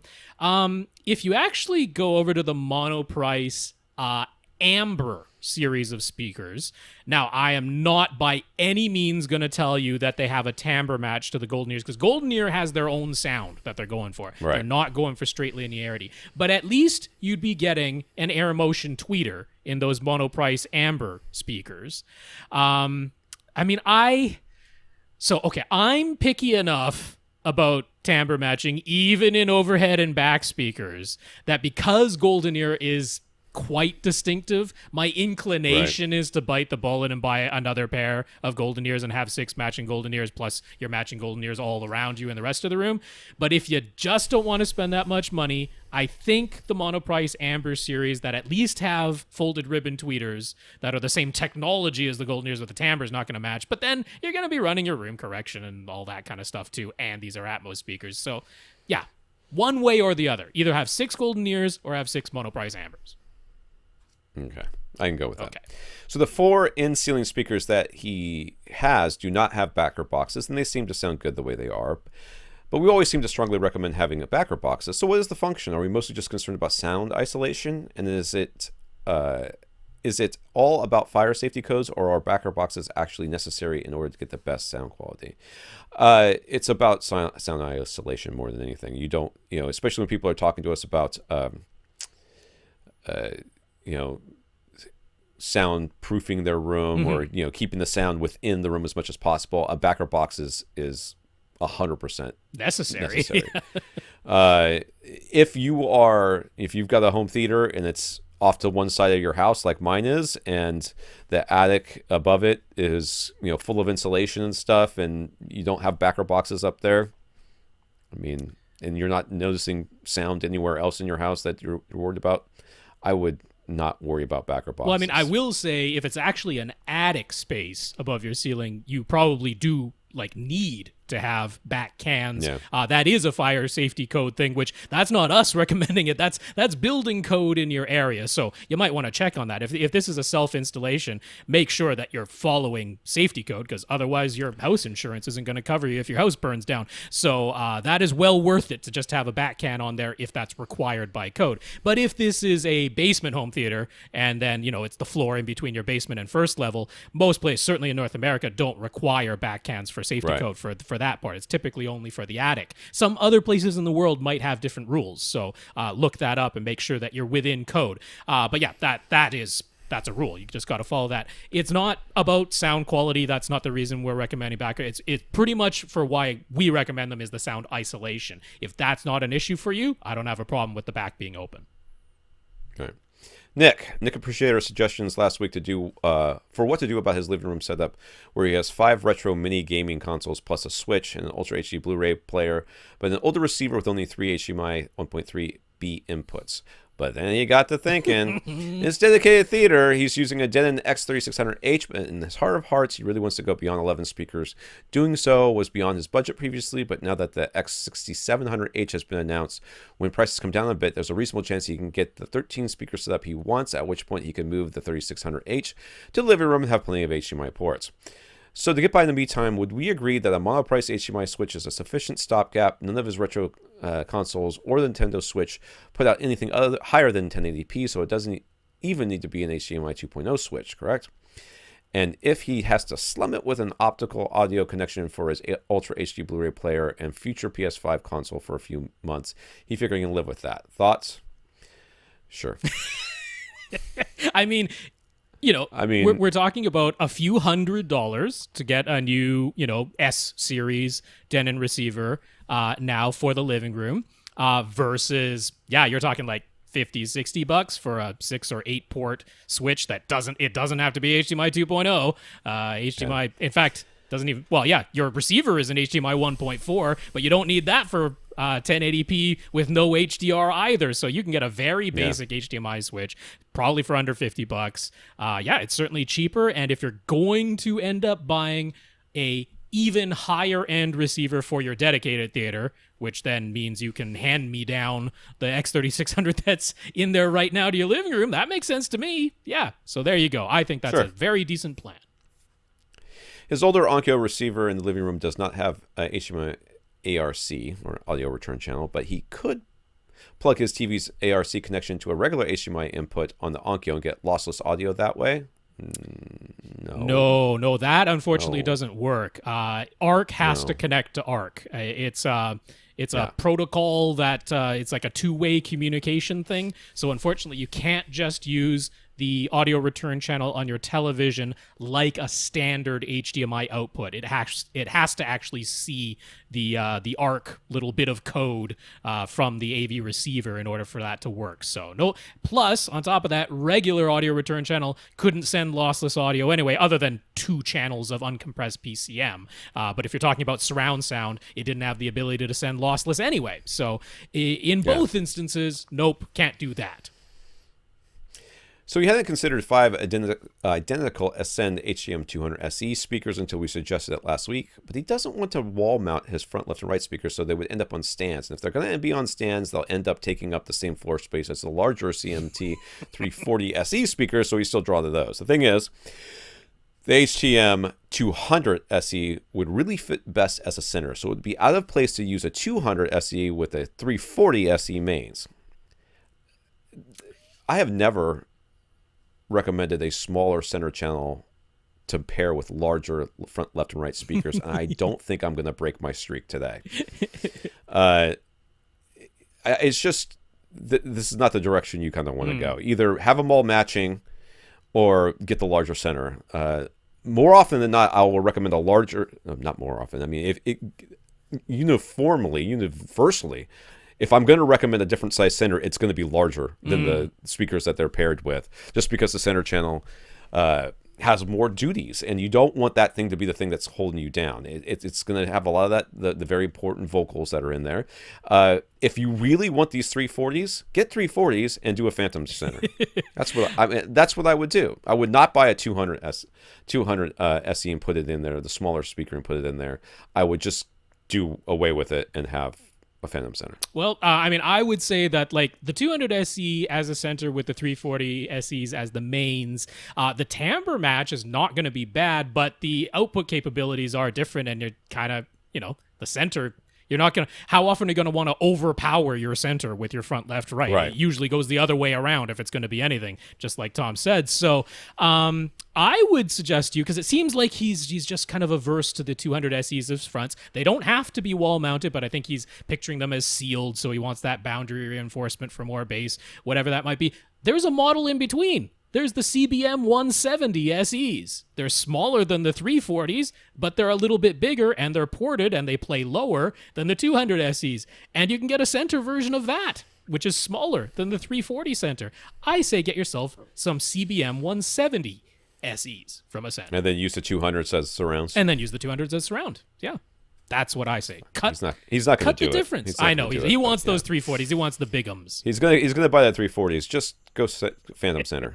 I think you'll be better off. I'm fine with that, you'll too. have a better listening experience than you will by pairing it with a smaller center channel. Steve says, longtime listener, first-time questioner. He just got a 65-inch Samsung Q80T QLED.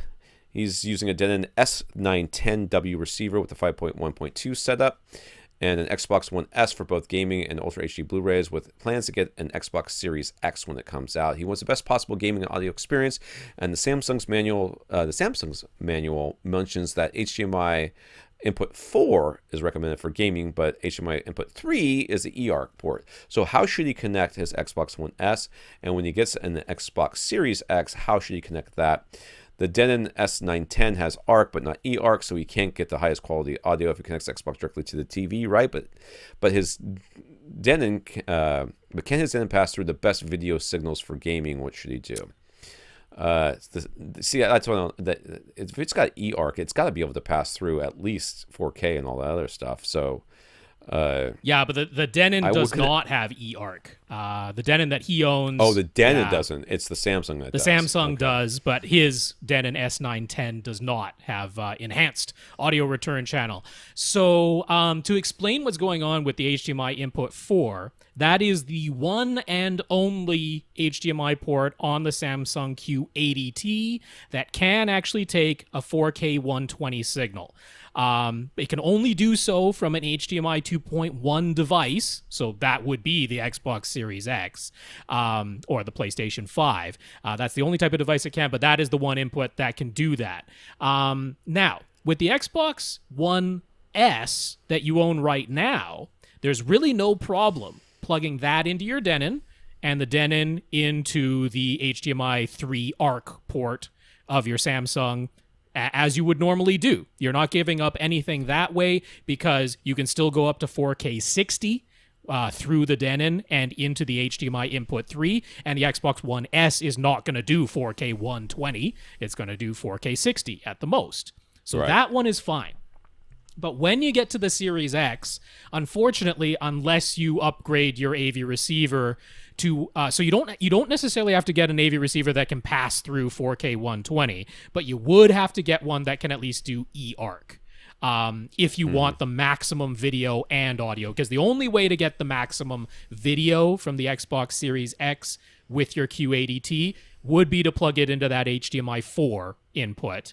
You would want to do so directly unless you get a brand new AV receiver that can pass through 4K 120, which, like we were saying earlier, not even really recommending you do this year because they only got one of those inputs. So if you also get a PS5, you can't even switch between them. So I would sort of recommend you plug the Xbox Series X directly into your Q80T. You would then need to send the audio from the TV back downstream to the AV receiver. If you were to upgrade your receiver, you could do so via eARC. Otherwise, you're going to be limited to regular ARC or optical, so you kind of got to take a hit on one. But I'm betting if you're going for a Series X, like, you're kind of going for the visuals, right? That's kind of the big deal with that thing, so I imagine that's the direction. The cheapest way to do this, too, is to buy a receiver that has eARC and then don't ever get a PS5. Right. Essentially, at this point. Until there is HDMI 2.1 switches, then you could just switch between them and go directly into the TV with both. Because you could do this basically right now. Sure. You could do this right now if there was an Xbox Series X, or whatever we're calling it. You could get that right now and have all this work with a really not that expensive of a receiver from accessories for less. When you start saying, but I want to plug everything into the receiver. First of all, you can't buy it. It doesn't exist. Yeah. There's not one that switches anyway. There's not. You'd have to physically reconnect things to the back of the receiver every time you want to play your PS5 versus your new Xbox. So you're waiting at least a year for things to come out. And then they're going to be brand new and pricey, which means you're waiting another year for them to hit accessories for less, so that you can get the reduced pricing on the refurb units. So the easiest way to do this is, and the cheapest way is, to use eARC to send the audio back down. And again, as somebody who absolutely hates recommending HDMI CEC for anything, this is the solution for your problem. It may cause more problems, but if you really only have as few few devices as you're talking about, then I don't see this as being as big of an issue as maybe somebody who's got like 7 gaming consoles. Right. And, now, one thing to be aware of is that since Samsung does not support DTS on their televisions whatsoever, this would be an instance, his next question he's asking about Ultra HD Blu-ray, but this would be an instance where if and when you get an Xbox Series X and you plug it directly into your Samsung and then possibly upgrade your receiver to one that has eARC, you wouldn't want to use the Series X as your Blu-ray player for anything that has DTS audio because it won't come out of the eARC port of your Samsung, which is super annoying, but that's unfortunately the situation. But you already have a 1S that will be plugged into your AV receiver, although he might be replacing it. I'm not sure. Yeah, probably. So this last question was, would he get significantly better Ultra HD Blu-ray quality with a standalone player? And what Rob is saying is that you won't get any audio from DTS soundtracks. From DTS sources. But other than that, the experiences should be the same. Yeah. There should be no difference. It's not anything insignificantly better. There's a whole thing where the Xboxes actually do take the YCBCR that is on the disc and convert it to RGB and then convert it back to YCBCR to send out to the television. And occasionally there's some little chroma errors that sneak in there, but you got to be pixel peeping and have like a display directly side by side that isn't showing those errors to ever even notice them. So certainly not significantly better. It's the audio side of things. So if you're actually going to replace your Xbox One S with an Xbox Series X, then maybe you do want to pick up an Ultra HD Blu-ray player just so you can have the maximum audio and plug it directly into your AV receiver. Right. And even all of that is still cheaper than waiting 2 years to get something that actually works. Last question here, I think. Maybe. Depends on how sure. Probably. It depends on how fast. Andrew, bi-amping. Andrew just wants to make sure he fully understands it. Naturally, if he visits forums, he sees people debating it, and with some claiming it makes a huge difference, and others, and himself including, saying it doesn't do anything. Is he correct with a passive speaker, you would have one amplifier powering just the tweeter, and a second amplifier powering the mid-range and bass woofers, but the speaker's own passive crossover would still be used? If that's the case, what could bi-amping possibly do other than giving you the option to have mismatched power sources for just the tweeter? So when you have a single pair of binding posts in the back of your speaker, a single pair, it goes into, from there, it should go into a crossover that is designed to split the full range signal out so that the certain frequencies go to the woofer, certain ones go to the mid-range, and certain go to the tweeter, and then there's some other things that go on in there to make sure that everything sounds right. Okay. If you have 2 or 3 pairs of bonding posts in your back, essentially each one of these areas of your speaker, your woofer, your mid-range, and your tweeter, are separated out. Now, is the tweeter by itself with the mid-range and the woofer together, or is it the mid-range and tweeter together with the woofer by itself? I don't know. It depends on how they designed it, and it can be different for each person. But there's usually a gold or some sort of jumper in between to connect them all together on the outside. If you don't want to connect, if you don't want to bi-amp. So what does bi-amping do? Well, you take the jumpers off, and then one power amp goes into for one half of the speaker, and the other one goes in for the other half of the speaker, whatever it is. So what does this do? Nothing, for the most part. I mean, it can give you more available watts. And so why would this be necessary? Well, say you have an extremely large room, extremely large speaker, and you're trying to play at an extremely loud volume. Well, most of the wattages is going to the bass. I mean, that's just how it happens. So having a dedicated power amplifier for that bass is sometimes beneficial. We see that in subwoofers. Sure. Why do we have subwoofers with separate amplifiers? Because bass takes a lot of watts. So if we want that thing to be playing, at full reference volume in a large room, it needs 500,000, 2,000 watts sometimes, depending on the design of the subwoofer. But if that's all contained within one speaker, getting that much power, into that bass and still having reserves left for everything else well, you can see where you might run into some issues. It's almost never the case. It's more of a thought experiment than anything else, and it really is, to me, it's a very, very good way to get people to spend more money on their AV equipment and to feel good about it. Particularly when they also have very expensive speaker wires that end up going between these two separate amplifiers and two sets of binding posts. So, I mean, keep in mind, if we're talking about a regular speaker that has two pairs of binding posts on the back and they come with a jumper in between them so that you can just connect one pair of speaker wire to it and it'll jump that signal to both pairs of binding posts, or you remove the jumpers and you can have two separate amplifiers powering one speaker, that it is still a full range signal going to both of those binding posts, because you are splitting the signal that's coming out of your preamplifier into two separate amplifiers, and then those two separate amplifiers are both sending a full range signal. So that means inside the speaker, the crossover is still being used to filter off the bass and then sending only the treble to the tweeter, and then filtering off the treble and sending only the bass to the woofers, and both sides if there's a mid-range driver in between. So all of that is still happening inside of the speaker, whether there are 1, 2, or 3 amplifiers outside of it. It's always a full range signal being sent to all of the drivers regardless, with the crossover filtering off what's appropriate. So yeah, if the whole... And remember, I mean, it's not... Power's not pushed. That's right. It's pulled. So no matter if you've got 3 amplifiers in the way, the tweeter is only going to be asking for as many watts as it needs.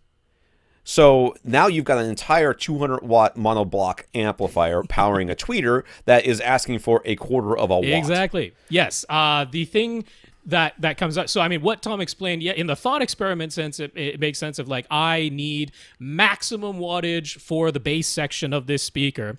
But if you get an amplifier that is that powerful that it can max out the capabilities of the bass drivers, it's going to still have enough power to power the tweeter. It's not as though you're like, I mean, I suppose there's the possibility of getting it just bang on where it's exactly the right amount of power, and then you just need this extra... Right at that clipping point of the amplifier when it's at full reference volume. You just need this extra 25 watts for the tweeter and the tweeter alone, but I'll bet you that your 500-watt amplifier that you're using anyway can still power the tweeter just fine without doing... So it's...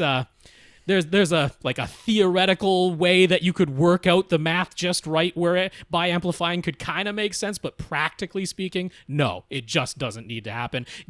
If what you need is more headroom and the speakers are capable of absorbing that much power, just get the higher wattage amplifier, one of them. Right. If a speaker were to have an external crossover, could biamping provide an objective advantage? No. I mean, no. The crossover is internal, the crossover is external. Who cares where you put it? If it is a true external crossover and that is the only way that the speaker is sold, then biamplification becomes necessary because it is then the only way to send an amplified signal to both of the drivers, because there's no crossover inside the speaker cabinet. So that'd be a tricky way of... Well, that's only if the external crossover requires you to do this. That's right. I mean, most external crossovers, are the same as they'll have multiple binding posts too, or they'll give you the option where you can. I'm thinking of at the same time. Like if you use a mini DSP as a crossover, because then it's the line level signal going into the crossover first. And what comes out and gets fed to the amplifier already has the bass filtered off for the one that's going to the tweeter, and already has the treble filtered off for the one going to the woofer. So then you do have to have 2 amplifiers because they aren't getting a full range signal at that point. If where the crossover is in the signal chain is after the line level output of the preamplifier, well, then you aren't getting full range being sent to both drivers, and you have to have separate amplifiers. Objectively, would this be an advantage? Not for a passive speaker, but if you are designing an active speaker with the goal of being as efficient as possible on top of everything else. And look, that makes sense if you're talking about a portable speaker that's running off a battery, where efficiency actually matters. Well, then it can make sense to divide the line level signal before it goes to the amplifier, amplify only what you need for each driver. And that's exactly what we have in a lot of sound bars and Sonos speakers and things like that. They actually have a dedicated amplifier for each driver within that speaker, and the signal is filtered before it goes to the amplifier for maximum efficiency. So is there any circumstance where biamping would be the preferable way to power a speaker? I mean, other than what Rob just said about efficiency, I still think that there's really no reason to ever do this. Practically speaking, for a normal passive speaker that has two pairs of binding posts, no. Yeah. So the only time we've ever suggested that somebody biamp something has been when they really want to do it. Sure. And they've got extra channels on their amplifiers, on their receivers that aren't doing anything. Sure.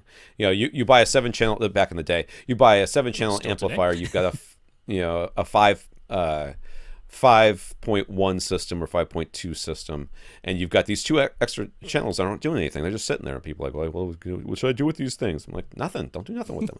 Well, can I biamp my front speakers? Yeah, you can do it, but whatever.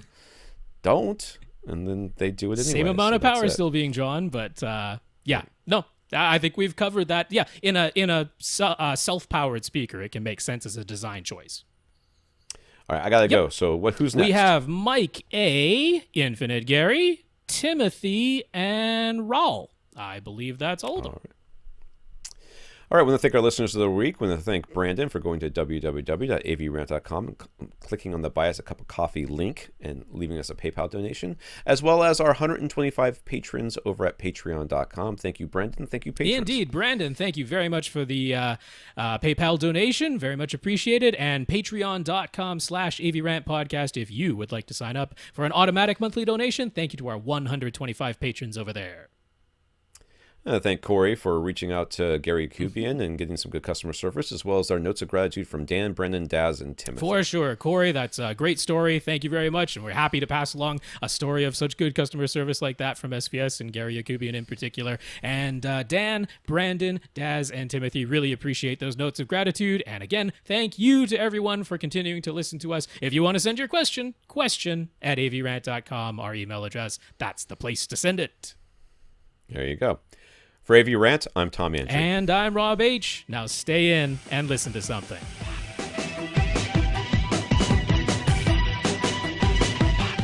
Want your question answered? Send it to question@avrant.com.